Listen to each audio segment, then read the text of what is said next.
We'll be seeing you on that foreign show.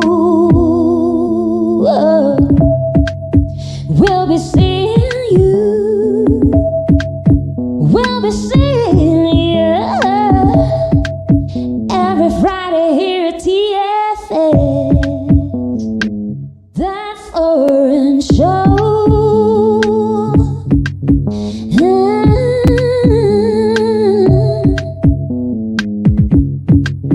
We'll be seeing you on that foreign show. We'll be seeing you. Entrando por tus oídos hasta llegar al centro de tus emociones, ADR Networks está en este momento activando tus sentidos. ADR Networks presenta. This is Celestine Angel. And I'm Isaac Crouch. And this is... Foreign Show! On the foreign show. Yes, y'all. Welcome to the show, Friday at 3 p.m. I'm Isaac Rakesh. I'm Celestine Angel. And We're here activating your senses. Yes, activando tus sentidos on ADR Networks. All right. Yes. So, we're very excited to be kind of back. I mean, because we didn't really... Yeah, last week we had to put on a rerun because our guests were in China. Yeah. And there were some restrictions for using the links that we use. Yes, the Matrix didn't let that one happen that time. But we're going to get them. Try to get them on again. But I don't know how. Like, I mean, they're actually coming back to Mexico, so maybe we can do it then. It was a software thing, right? Software issue. There are a few issues with this. It was completely just China has restrictions and we can't use certain links, like what I said. So, like, if they're back in Mexico, there won't be a problem. So we will just reschedule for that, and it's going to be a very interesting show, really. Because we're looking forward to that one. It's like all about going home. I think it's going to be relevant for a lot of people. Well, anyway, let's go right into what our first segment is going to be about. Insider. That Insider. Yes, sir. That Insider, today we have so many things to talk to you about. So let's dive right in. Yeah, it's a full. Okay, first, we would like to share with you the fair that is happening this weekend in Valle de Bravo. Yes. So it's by one of our guests from like a couple of weeks ago. Yes. She is an owner of a zero waste restaurant in Valle de Bravo, and she and her partner, they are right now setting up a fair that is going to happen this weekend. See right there, 1718. All right, check this out for a second. Let's check this out. Okay, restaurant is called Pahua. If you are at all interested to check out a whole zero waste, to get more information about that, to experience all the activities that it brings, go down to Valle de Bravo. It's not far from the city. Yeah. It's like, I think 1.5 hours you can arrive, and it will be a great experience. If you're going down, let us know. We will let our friends who are the owners of the restaurant and the organizers of the fair. Big shout out to Erica and Anai. Welcome to you. For doing this, for putting this event together. Big shout out to them. Big shout out to Pahua. I hope I'm pronouncing it right, Pahua. All right, that's the name of the restaurant. All right, that's where the Zero Waste Fair, all right, is going to be held. So it's a feria, 1718. We have music as well, DJ set by Akira. All right, and a lot of other activities as well. Right?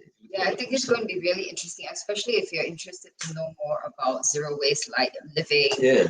And trying the food. I mean, like, Erica is a very, very good chef. Like, we always enjoy whatever she makes. It's like, and it's vegan, mostly vegan. I think she says sometimes she uses eggs, but like, you can check everything out, go there and vibe with the people. And it's like also like female owned, and I think it's going to be a very interesting. All right, so let's just break it down real quick. On the 17th at 11 a.m. is when you have your Thai cocina with zero waste. All right. At 1 p.m. is a DJ set that concludes this is for the 17th. All right. And at 2:30 you have Chalanes del Amor. That's on the 17th.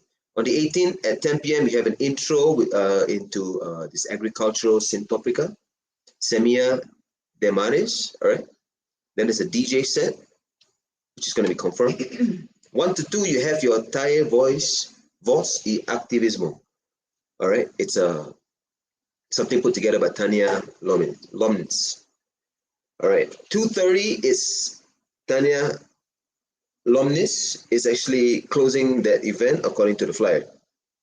Right. So anyway, we have shared this on our Instagram page on the stories.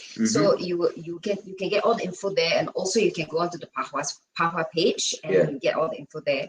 And like I said, if you have any questions, write to us or to them, and they are very friendly, and you will definitely get a great experience if you go down. Okay. Not just friendly, they are doing something that they're really proud of. And if you are into this thing, if you're into saving Mother Earth, if you're into future technologies, zero waste, we advise you to go on down, check out the food and being progressive and conscious and all that. Yeah, exactly. Okay, so let's jump into the next thing that we want to share. We need to share all this by today because they are all happening actually this weekend. So like for those of you who do not want to get out of the city for the weekend, okay, and are interested to participate in like a film seminar, this is for you. It's called it's the Flaherty Film Seminar. So let me just tell you about this. The Flaherty Film Seminar is revered as one of the most transformative and long-standing cinematic convenings in the world. So basically, this seminar is originated in New York, and at the in one of the colleges. Sorry, I forgot the name. It just was in my head and I completely forgot. But okay, never mind. And but the thing is, right now they are in Mexico City. They're set up in Cine Tonela, and it's happening from tomorrow until the 23rd. So it's a week long. Okay. And it promises to be really exciting. Basically, like the idea is to gather communities and to discuss, you are going to be engaging in a lot of active discussions and things that can actually progress your career, especially if you're completely out of the industry. This helps you, like from what we read, and you can also go onto this website. It's flaherty.org, theflaherty.org. And find out more about it. The Flaherty. Yeah, okay. Yeah, basically. But no, big shout out to the people putting this together. If the concept is that you get to actually speak to the artist, right? Is you actually get to hear the viewpoint of the artist and actually discuss film or discuss the art, right? Yeah. At the end of each presentation. Yeah, and then they mentioned about how you make lifelong friendships, and that helps you because you need community when you're doing film, and it really helps you to make all these connections and to dive really deep into the art itself. And right now, so like I said, it's in Mexico City, and like the early bird price is already it's too late for it basically. So now it goes at 1,000 Mexican pesos. But for students, if you're a student, it's 500 Mexican pesos only. So, and this that's about $30 for basically the entire week's events. And let's see, they also said that you get a beer, basically. You get a beer? All right, you get a beer. 1 free beer per attendee. Opening and closing night 7 p.m. Screening 9 p.m. Reception with 1 free beer per attendee. Rest of the screenings at 1 p.m. will be buy your own beer or pay your own drink at the terrace. Okay. Cool. Well, go into the website, Go to check the website, everything that you yeah. need to check out. I mean, we are here to introduce, we're telling you what's good and all the details like that is specific for you. Please go in and read and find out more. And yeah, like I say, if you have questions, you can revert to us and we will check for you, like from the organizers. Yes, so and our it's a- friend who was in one of the episodes, Steve and Nadia. Yes. So Steve is organizing this, and he's from the US. Doesn't speak much Spanish, but like this is going to be in Spanish and I think English as well, like depending on your groups, something like that. Yeah, they call it pods, and yeah. So the basic idea behind this whole event, or a bit of the history about this, is they wanted to showcase artists who did not necessarily have a mainstream voice or audience, and to kind of give these artists / filmmakers kind of a platform to kind of talk to the fans or talk to the people who want to actually engage them, right? So kind of give them a bigger platform. And that's kind of the history of this. So there's if you're into film, this is something to check out, because even if you're not a filmmaker or anything, yeah. I think it's like something very educational for you if you're into film.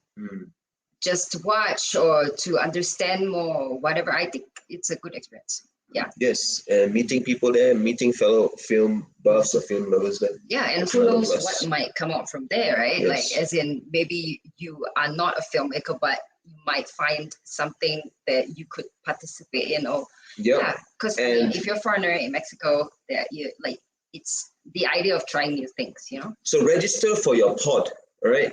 Different pods in different cities. This time, Mexico City is happening at Cine Tonala. Yeah. So register for your pod. That's pretty cool. You never know what's going to happen once you start cooking in that pod, you know? Yeah. Yes, so, sir. okay. And the final thing that we want to talk about is our show on Sunday. So Sunday will be Father's Day. It's also Father's Day in Singapore, and it's yes, Father's happy Day Father's here. Day to all Sometimes the fathers. it doesn't match, but yeah, this Sunday is also Father's Day in Singapore. We miss our dad so much. Yes. Yeah. And we are going to be performing in this event. It's a day event from 1 to 8 p.m. We are playing at 6. But like, come down and enjoy. There's going to be activities for fathers, kids, and food and drinks, and it's outdoors. It's going to be fun, especially in it's family vibes, family friendly. All right, so you come down. The event, it starts with you got DJs playing music. All right, we got shout out to DJ Ski High. He's gonna be doing a set, and also he's doing more than one set from what we saw. Yeah, DJ Ski is another guest that we had like in another episode. We will link up all the episodes like on the Facebook page. Yeah, on the Facebook links and stuff. So you guys can actually on the Facebook episode. Yeah, so you guys can actually get in touch or see them doing the thing. And there's a couple other DJs as well. So DJ Ski is from New York. There will be also DJ Tenchi. Yes, DJ Tenchi. Yeah. So basically, let me check so we get this right. And it's a daytime vibes. Basically, it's family vibes. All right. So we invite you to bring your family down. You know, bring your dads down. It's Father's Day, so they can come on down and enjoy the nice Afro Roots Bazaar. Family friendly. All right. Music playing all the way. Like we said, we get DJ Tenchi, and there's also DJ Cornelio. All right, DJ Cornelio is actually going to be kicking the event off in a sense, right? Because he's going to be starting at 1:30. Yeah, all the way to about 3, and then DJ Tenchi, DJ Ski High, and 5 to 5:30 is kids speeches and dad activity. So I guess this is where we let the kids thank or show their appreciation to the fathers. Yeah, I think that's what's happening. I don't know, but it's kind of fun, like to do like Sunday afternoon activity. We are looking forward to it, and really looking forward to it. So, and our show, it's a freestyle show, so we have no idea what music is going to be playing, and we are just going to be freestyling over there. I sing vocals, Isaac's the rapper, so it'll be exciting. It's going to be exciting. Our set is 6 to 6:30. Yeah. Yeah. And then after that is party vibes all the way with DJ Ski. until the evening, and then we all can go back and rest for Monday. Like I like do like early stuff right now. These kind of shows, these kind of vibes are the most fun, right? Because it's like, the sun is out, so everyone is like kind of looking for community in a way, like looking to share some nice Sunday vibes. And if you feel like you're one of those people, come on down. Right. Where are they supposed to come down? Let's tell them where the event is being held. Oh, right. It's Roma Norte. Roma Norte. And like we said, it's the Afro Roots Bazaar. All right, it's in Condesa. Sorry. Yeah, the organizers Cordoba, are the Afro Roots Bazaar, and Cordoba, 14, Roma Norte, Cuauhtemoc. Right, so it's in Roma Norte and Cordoba, 14. Zun Zun Jungler Insula. That's the address. So we're gonna be there. We're gonna be rocking the mic. All right. Right. Come on down and join us. Okay, so we're done with our segment of the insider. Yes. Our guest is here. Our guest is here. Her name is Monique. Her name is Monique. She is from America, and we are going to talk all things art in Mexico. And like, she was actually visiting like sometime last year, I think. And we want to talk to her about how she felt when she was here, and maybe something that could be relatable to the people that, our foreign friends right now. Yes, she's backstage right now, and there she is. Hello. What's up? Hey, Isaac. Hey, Celestine. Thanks for having me. No, thank you for joining us on the show. Right, you can hear us fine? Yeah, I can hear you super clearly. Can you hear me okay? Great, yes, we hear you very well. You look like you're in a time warp. I know, I was trying to use like blurred background because my apartment's kind of messy. That's the cool thing, right? Cool. So smart, okay. So, Monique, so you're Vietnamese American, correct? Yeah. I mean, we know Nguyen, like we have Nguyens also in Singapore, and it's a Vietnamese surname. Yep. Yeah. So you want to tell us a bit about that, like a bit about who you are, and what you do. Yeah, sure, people want to know. Yeah, I just want to first say thank you so much for reaching out to me and having me. It's an honor to be here. And I love being with other fellow creative folks who care about bringing community together, especially on inspiration and like authenticity and flow. So about me, well, start off with the Vietnamese part, that's quite present. I think that I've been really humbled to have amazing parents who are political refugees from Vietnam and Laos. So they came from really humble beginnings. I mean, my dad's first job was picking pineapples in Hawaii. And then he actually was a volunteer person that helped new refugees acclimate. So that's how he met my mom's family. So they go way back. Yeah. Wow. And what an interesting background. Yeah, like, so interesting. Most of the Vietnamese people in the US, like a lot of them come from this history, or like, are there also like a lot of Vietnamese people that just migrated to the US? Yeah, I don't think a lot of them have that kind of being a stage of being a political refugees, right? That's kind of unique, right? Definitely, like during and post-war, it was a really big exodus of people from Vietnam, and like throughout that time, they're going to other countries nearby. But you can only go to certain places depending on like where your lottery allowed you. Like my mom's family, a lot of them are in Paris, for example. So I have family in Paris, and I also have a cousin in Argentina. And so when we have family gatherings, like you can tell who's from another country. Their style is really unique. I love it. That must be pretty interesting, right? I mean, like obviously you guys might have had these moments of like, what if it was me? What if I was the French episode of the family? Plus, like calling it a lottery also, like that feeling like you could have been anywhere, right? Yeah. Do you think that kind of unites your family in a way, like gives you guys a bit of this kind of background that connection? Yeah, the connection, all right? Kind of expats in all the countries. Yeah, Yeah, I'd say definitely. I think that it was a shared struggle, and like my dad was one of the first people that came to the U.S. first, so he helped a lot of my other family come after, and just helped them like get situated. So I think that generation is really strong. I will admit that my generation is a little bit less connected. Probably a lot less connected, honestly. Like It's a I great don't. way to- Understandably, yeah. Yeah. And right now you will feel completely integrated as an American, right? Mostly. Yeah, mostly. Yeah, definitely. Mostly. I speak more Spanish than I do Vietnamese because we were taught that in school. Oh, So, wow. I didn't know you speak Spanish. Okay. Un poquito. Yeah, it's not very I think I probably have some language barriers. So we can talk about it after the art collaborations. I think my language did not translate properly all the time, but Google Translate. Right. So like when you came to Mexico, was that your first time? No, this was probably my 4th time. So Oh, wow. Okay. Okay, so this begins my questions. Yes, like, we want to get into this whole thing. With yeah, you. like okay, Yeah. so like you were saying that these are collabs that you're doing, right? So have you been doing them like all the time whenever you come come over? So I think I'll take a step back to tell you about me and then how the collabs happen when I travel and like collaborate with other folks. I do feel like I'm in like a time warp. Yeah, no, Yeah, we feel it. It's like we're talking to your future self or something. That's pretty cool. Exactly. Uh-huh. I think like just to give some color to like why I do art first. I think for me, creativity is one of the best things about life, and to feel that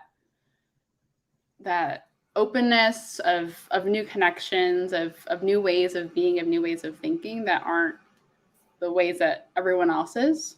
And I don't think that all creativity is completely original, but it's inspired when I get to travel and meet other artists around the world. And I think during the pandemic, especially, I was going through a lot of changes and I was being more intentional with my community and how I wanted to spend my time. I really fell onto art. I didn't really get to hang out with a lot of people in the beginning, so I just did things on my own and I loved it. And so then I was always wanting to get into photography and showing different campaigns through those images. So I started doing more work with some friends in locally, including our friend Connor. So he was my main friend when we were in San Francisco, and he was here taking photos together and exploring the city. And then I went to Lisbon, actually made a really good friend there, and then did a few shoots with her and collaborated with different themes. I had a theme about marrying myself. So then I just like took shots of me like truly emphasizing self-love in a different way. Yes, I remember that. Let me. So basically, you got into photo taking first, right? Like, and then from there, you kind of develop your style and realize that you kind of want to use this medium to connect with other subjects, right? Other people, and kind of make. Is that kind of, or is it more of like or has been a kind of a free flowing, let's see what my art is and where it takes me kind of thing? Yeah, I think it started really in high school. I would do photo shoots with my friends for fun. And then I think now it's more intentional with how can I help people tell their stories? And I first need to just like learn how to tell my own story because I still am figuring out what that is every day. And when I'm able to collaborate with people, especially like the folks I met in Mexico City, it was amazing to have another angle and another place of different culture. And working with folks like Damian Suarez and his art studio, he was incredibly generous to let us work there. And meeting a photographer friend through your friend Stella at a party. Shout out Stella. Yeah. And meeting David, who was an amazing photographer and helped us bring that to fruition. And the friend I was staying with had never modeled before. So I helped her experience what that was like, a really big production, bring in other people like Ivan and Paul Legarreta to help us do our hair and makeup. And just their generosity and their time and our trades to produce this kind of art together. So that sounds so cool. Yeah, so I definitely need to like ask you, how did you feel when doing art in Mexico? What is the difference, or not about comparing it with US, but like just want to know what you observed, the vibe, and what's good about it here. Yeah, so during my time in Mexico, I did 3 different art events or activities, which was a very like compact trip, and one really intense photo shoot, which I don't think was the right energy for some people who are newer because it was more of like production instead of like free flowing creativity. That felt more like work. So I wouldn't say that's a good comparison to how that works with the work that I've done here or in other places, because it felt more like people were creating this production. Whereas when I did this one shoot with this amazing photographer named Olga, it was truly a collaboration. We both just showed up. I brought in my material. She brought in her lights. We were experimenting for like 3 hours, listening to different music, having like a dance party. And it's just me and her. It was a very intimate collaboration.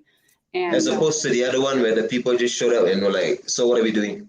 Is it? Well, the first one, we knew what we were doing, but it was a lot of coordination. I think to produce a big shoot with like, you know, 3 to 5 models, 3 to 6 models, and then like multiple photographers and hair and makeup, it's a whole day thing. And I think it was a learning for me just to manage expectations better. So letting everyone know like what they can do. Because for some people, I wanted them to have self-expression. But then if the photographer was giving them direction, that didn't feel like they could have true flow. They were like being told how to pose. That's really cool. So so it's like, what is the focus of that whole shoot and all that? So but what I will say about art in Mexico is beyond just like these shoots or like this one art party that I had, is everyone here is incredible, or everyone there is incredibly creative. I've transported myself there, and like I've just been so impressed by the amount of culture and aliveness in the city and the number of people who come there to take risks. Like I will say that I have not embodied that entire courage yet to like leave my healthcare job to truly pursue my art. And I'm so inspired when I'm there. Like the rent is a little bit more affordable than San Francisco. And like there are so many people who are willing and excited to do art. I haven't seen that much art in so long. San Francisco's art scene is dying. Like I was just in this place where there was 190 offices vacant out of 200. And it's been that way for a few years. So also, this is interesting information for us, because like we always thought of San Fran as like really full of art, bustling and all that. And so like what you're telling us is new for us to know. Yeah, wow. Yeah. So, but the funny thing is, I heard the same thing. Someone was saying about London and about how like, you know, 5 or even 10 years ago, it was like bustling with a lot of like melting pot kind of stuff, like, you know. And now things are just kind of like, I mean, the guy describes it as kind of like dying away of the street art scene. You know, that's how he described it. Those are his words about London, where he's lived quite a few years. Is it something similar like that? Like when you say the scene is kind of fading in San Fran? I think it's been fading for at least the last 10 years, just due to a lot of gentrification. And a lot of artists moving to Oakland or nearby areas are just completely out of SF into like Tahoe or Nevada. So I'd say the art here now is a mixture of people who are, there's still a big art scene for sure. It's just not as accessible. And there are much fewer artists here. There are big grants that are happening in San Francisco to try to revive this community with like grants for murals or to occupy vacant spaces or grants for people. To do that kind of work, but it's hard to get grants first of all, and it's hard to like wait for all those legal processes to get through. Yeah, we've had this conversation with numerous artists, and I mean nowadays it seems that a lot of the people or let's just put it this way, like being independent, like a lot of artists now are really taking control of their future, their artistic future, their financial futures, and kind of doing things in-house, you know, because we see this pattern of indie people relying on their own networks and things like that. So yeah, exciting times I think we're living in, right? Yeah, I mean things are changing. Things are changing, yeah. So we want to get a bit more also ask you some things about this. Like, okay, when you mentioned your photo shoot, right? Like it seems. Personally, I feel like there are different kinds of photographers or managers of a set where a piece of art is intending to be created, right? So, like you mentioned that from what you said, it feels like you are very clear about what you want from your subjects at any moment, right? Is that true? In a way, like you want this person to be more flowy, you want that person to kind of break out of their shell, like you kind of read people and kind of, right? So the question was, do I want to help them get to a certain state? Or is the question that I have a vision I want it executed? What's the question? No, I mean, like when sorry. You got like 3-4 questions coming up at the same time. No, my impression is actually that you are interested to like collab with artists so that everybody can express freely what they want. You know, like I don't really see what Okay, you were wait. saying. So yeah, no, yeah, you got confused so because you're asking me, right? You didn't get my question, right? I guess my question is what, like when you are doing a shoot, do you kind of have an idea of what you want to get from your subjects? You know, Oh, sure. So the Mhm. way that my process is I meet everyone, I learn about their needs. I talk about the logistics. I talk about the vibe, the tone, the different shots we can try to get. I don't ever Okay. expect that we'll make those shots. What I expect is that there's going to be improvisation. I expect people to have fun. And I expect people to like be resourceful in real time. Oftentimes the best shots that I've ever gotten were completely different than what I expected and what I planned for. But Right. yeah, so that's my general intention with collaborations. I think that I usually have a big theme. Like I just did a shoot recently in San Francisco for API women, Asian Pacific Islander folks, to take up space. So I got a group of 6 women together and 2 photographers and had a friend with a nice backyard. And we just spent the day focusing on that theme. How do we show up with our power, our like cultural clothing in a way that we're not just stereotyped in the ways that people expect of Asian women? And people showed up and they wore like their ao dai, their Vietnamese dresses with like clunky, chunky boots. And I loved it. And it was edgy. And it was like, this is our modern take of our culture now. I think that was one of the best shoots that I ever produced because I gave people enough space. There were enough photographers for people to go out and like do their thing. And then we could also do group shots where we just vibed. And it was That's really so cool, yeah. So the shoot was like in an editorial angle, or like is it completely whatever goes? Like, you know, did you have a direction for how the photos should look? Yeah, so I gave around like 5 photos of like the general vibe. And so I wanted people to have individual shots. I think one of my favorite things about doing art with people, especially emerging artists or like people who have been closeted creatives, are like rediscovering themselves through the art process. Closet creatives. Yeah, I like that. Okay, yeah, continue. Yeah. That's pretty cool. I mean, yeah. Can you imagine? Sorry, yeah, go ahead, yeah. And so like it was really cool to see some of these people who had maybe been photographers before but never modeled. And like one woman wore her wedding dress, a beautiful Vietnamese dress with a really big headpiece, and just like in her element, just like being photographed, like and like letting it flow, literally, like her dress flowing, and like sounds really nice. Yeah, it was really cool. And then like these people didn't know each other, and then they would just like merge into different smaller groups, and then like there was an energy of sisterhood because there aren't really many spaces that really highlight like a certain culture, like Asian women of our certain age group. We were all similar ages who have come from a similar family, like generally families who've struggled to make it successful in America, and us coming together to like share this experience without saying very much, just like hitting poses together, but like really being connected. Okay. Yeah, you're like kind of really using the medium to talk, right? Yeah. We love doing art this way, like really healing through the art, really connecting with yourself, you know, like what art should be for, like it's real art, you know. But like, do you also think about like the commercial aspect of it? Like how can, like, do you want to sell it, make it sustainable for the long run? Like, I would say for like most of my art career, it hasn't been that way. And I actually had a lot of fear and shame about wanting to sell my art because it was like my form of my healing that I didn't want it to like, I was afraid of it being capitalized in some way. But now I think my energy is on like, how can I actually sustain this hobby? Because it's quite a large production to get all of it out. And I want to pay the artists well.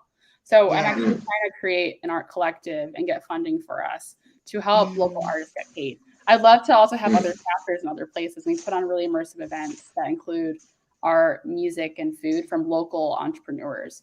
And the Right. goal is to do That's them all cool. as well.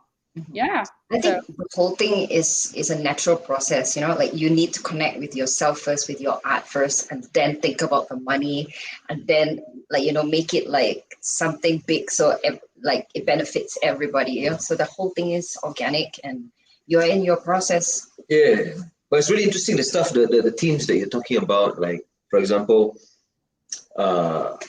putting people who've spent most of their artistic career behind the camera and then now kind of putting them in front of the camera, you know, stuff like that. And I see that you're kind of like mixing things up in a way also, like you know, to take for us personally, the way we approach our art is kind of similar also. Like, for example, if we are thinking of publishing a page of something, obviously we have the obvious thing of what's written on the page, but then there's a secret DNA kind of stuff that we discuss. Okay, what's this about, you know, right? And that kind of stuff, we kind of either have it obvious or hidden and stuff like that. So I really like artists who, like you, who realize or play with multi dimensions when you're doing your art. Like, I had this conversation with Carrick, you know our brother who does the photos for us, and his visual art is another level also. And we had this conversation about, like, I mean, for lack of a better word, right? Like, it's kind of like when therapy, right? Like when a photographer is taking a photo, right? Like, you have this moment that two people are sharing, right? And a lot can happen, right? I want to ask your experience, like, firstly, do you do this kind of personal shots or shoots where it's like just you and your subject? And how do you approach those moments? Are you trying to capture them in their realness? Are you trying to say something, or like what do you do? Yeah, so there's one when I'm going to make sure I understand the question. So when Okay, all I'm right. the subject, or when I'm helping someone else who is the subject. So I think Isaac's referring to when you are being the behind the camera. Yes, when you are, yeah. You know, it depends on the person and their goals. I think what I hope to do as a collaborating artist is to help them reach a new level that I didn't expect, whether it's showing a new emotion or feeling a sense of empowerment or processing something. I'll give you an example. Okay. So I have a really good friend, and she had a double mastectomy, and she really wanted to celebrate her womanhood.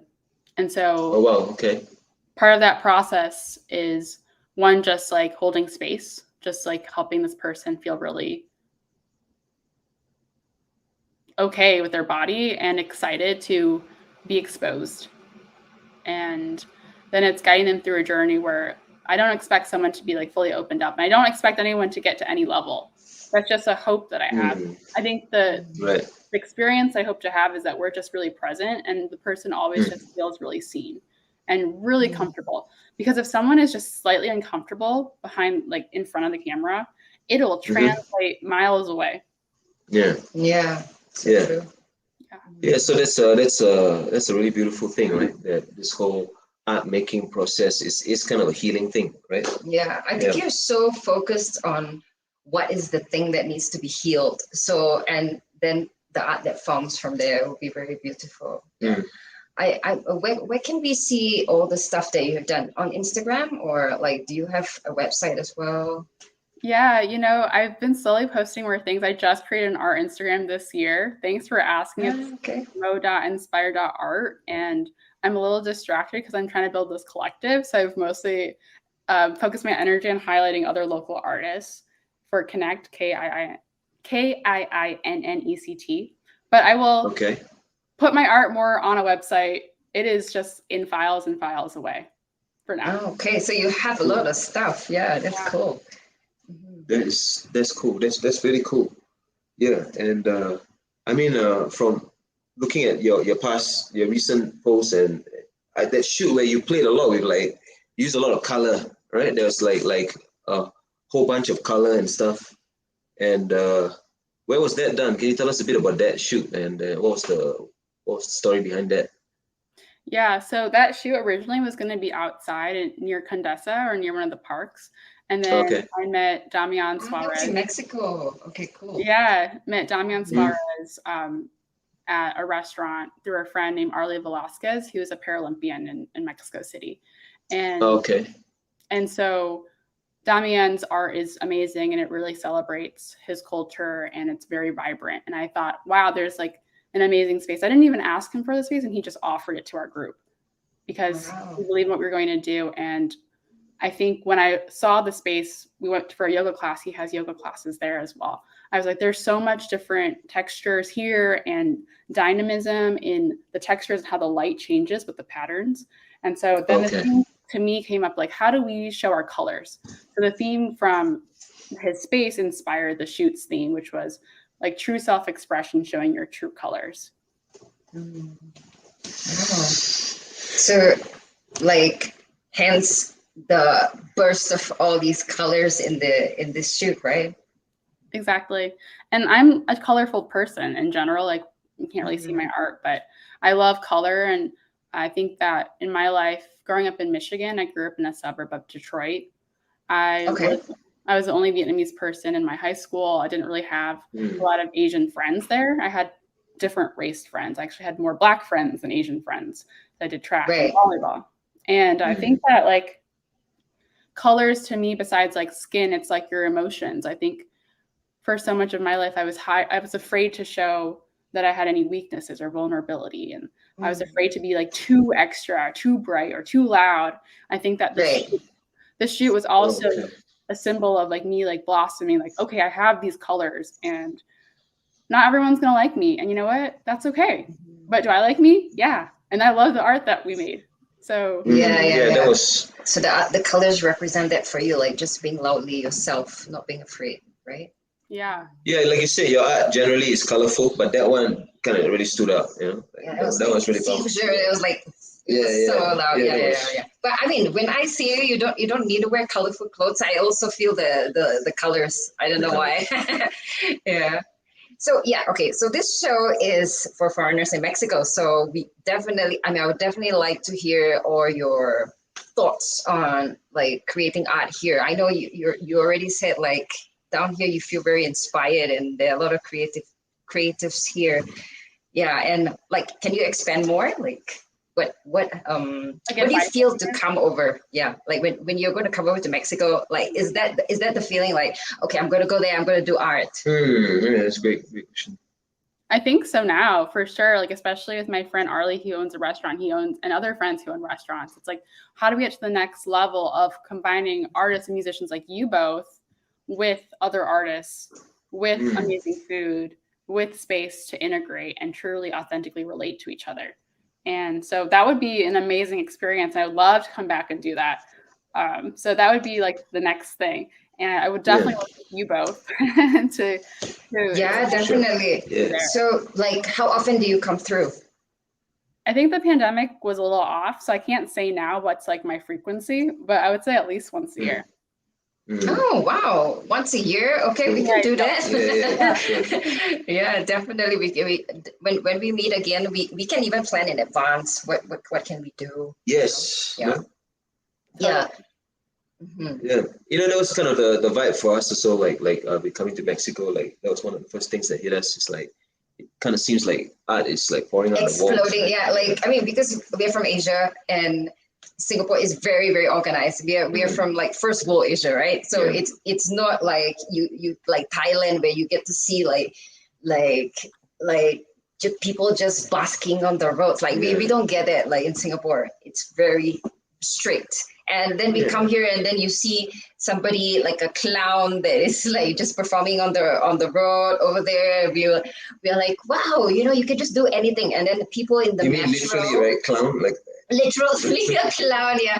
And then in the metro, like people just dancing and nobody gives a shit. You know, they're not like, oh, what's that guy doing? You know, and then we can also do that. We can also like just do whatever we want. We can also just like express, and it's less judged. You know, so like really over here in Mexico, we definitely feel more freedom to be artists.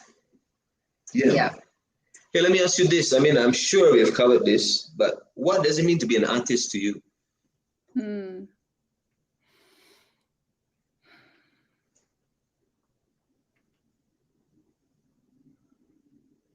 I think it means being really present and in flow. And I can be an artist when I'm problem solving conflict with my partner. I can be an artist when I am walking my dog and just making insights on how this tree grew or how the people designed the sidewalk. And obviously I'm an artist when I'm making art. I'm also an artist when I'm seeing the beauty in others. So I think it's just like being really present. When I am making art with no expectation, that is the best kind of art. Yeah. Oh, wow, that's so beautiful. Yeah, we absolutely agree with you. Everything you said, so nice. Seeing beauty in others and highlighting it even. Yeah, because it stems in a way from, or the ability to do that stems from self-love, right? If you love yourself, just only then you start to love and appreciate. I think now's a good point to go into another topic that I highlighted for this episode, which is Ikigai, which is what you want to talk about. Yeah.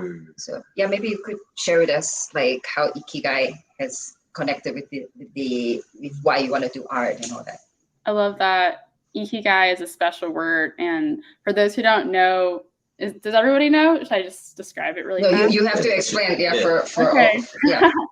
Ikigai for dummies. Ikigai is a Japanese term, and it relates to things around purpose, but it's a multi-Venn diagram with what you love, what you're good at, what the world needs, and what you can get paid for. And so there are different intersections. So like I've operated in the sphere of like doing what I loved and maybe not getting paid for it for a while when I was working in nonprofits. And then I've worked in like healthcare consulting and maybe I didn't love it, but I was getting paid for it. And so I've tried to balance my life with volunteering work, my activism, and my full-time work. And I think art right now is not in the full Ikigai, but I'm trying to make it that way. And I'm a little scared for it to be that because that would be a lot of effort and a lot of focus, but that might be like the next chapter of my life as well. But I think like where I'm going with Ikigai is bringing in my experiences of like organizational startup and product development to the world. Like how can I empower more emerging artists to learn how to do things like make a budget, know where to apply to grants locally, put on different events and do ticketing and get paid properly and like clean up the spaces they're in, like the logistics around that. And then also like working with people who are experts in branding and marketing, partner with those artists to create photos or videography and tell their story. So I think that now where I'm at is kind of this combination of bringing in my artistic views and my goals of empowering people with my connections to nonprofits and in corporate worlds to bring different types of dynamic events and being that bridge between the groups so that I can experience the art, I can help organize it, I can be the artist at times, but maybe there's less pressure in being just one thing. Right. That's great because I mean, this is exactly what we are doing. We do a lot of the like these days. That's why we are thinking about doing all the organization and the planning. Yeah, I was going to say that we really wish for you to I mean, all your dreams come true in terms of the different things that you're building. Because if you succeed, then I see that a lot of artists can actually have this platform to kind of really just step like into what they want to do. Right? Yeah, that's like, great. It's also interesting, like Ikigai is because like we are about to shoot content for a video that we are going to talk about Dharma, and like Ikigai is a very interesting like detail of like things that we want to talk about in Dharma as well. So I feel very connected.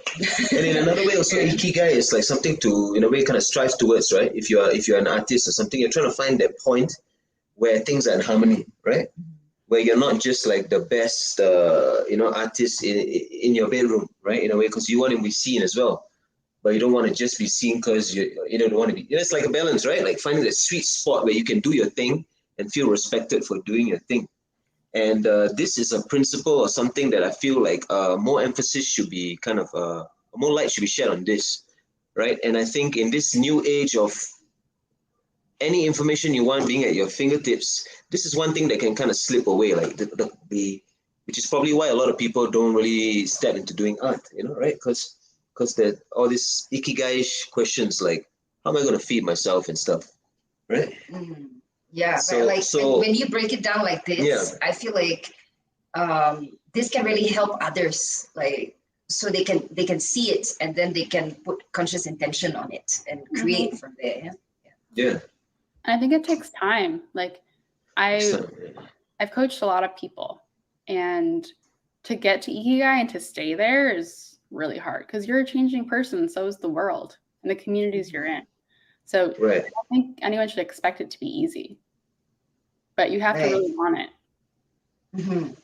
Yeah. Yeah, that's the difference. Like if you really want it, it opens up all the doors. Yeah. Yeah, and I mean it's so interesting. You know, like for example, like this, if you're taking a full-on approach to creating something, right? Like say, okay, I want to make a song, and I'm going to spend like most of my waking hours doing the song, right? So you're just going with hours. You're just repetitive with the hours and stuff. That doesn't ensure any good product, right? Like if you're just going to go in that one-dimensional thing. I'm saying this. Or like okay, I must release one thing a week. Yes, and one then thing it's a week. completely Yeah. not focused on the message of what you or what you want to do to why you want to do Why you want to the do art. it, right? And also, it doesn't really respect, in a way, the natural flow of the intention of doing the art also. But then again, these are very difficult topics also because they can get kind of heated also because different people have different viewpoints. You know, there's the school of like, yeah, sure, but then let's just keep working. You know, that kind of thing. And I think artists after a while, like for us personally, we at the end of the day are also in that camp. Like, yes, but trying to balance hard work with inspiration with the different things, right? To be in the state of I think Ikigai. Ikigai is such an interesting topic to Man. go into. Yeah. And like we could get you. Maybe I'll just cut out this part that you said. Yeah, for sure. Yeah.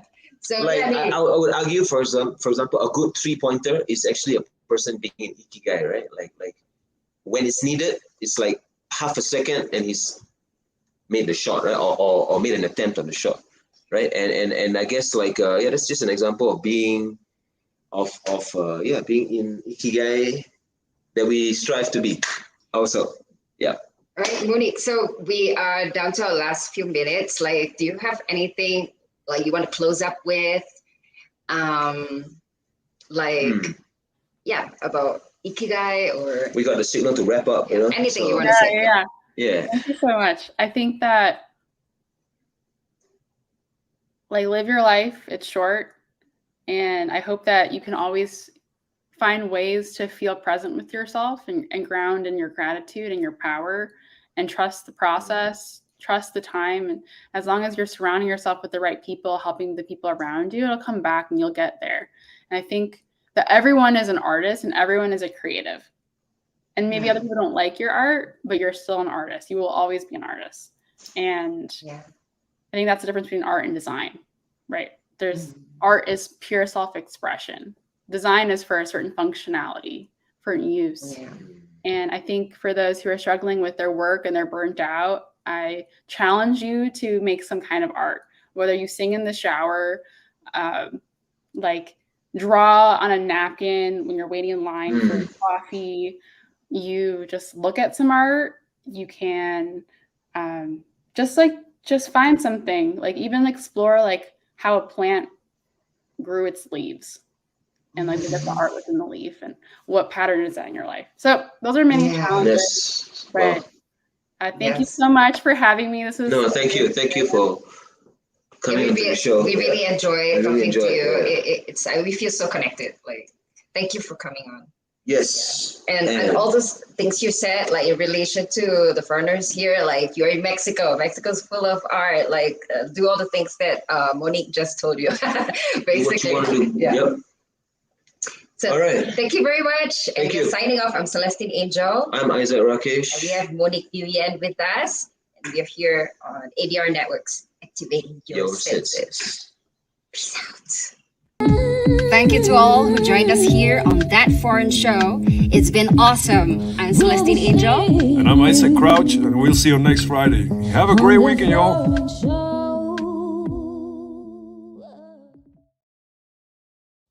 That foreign show.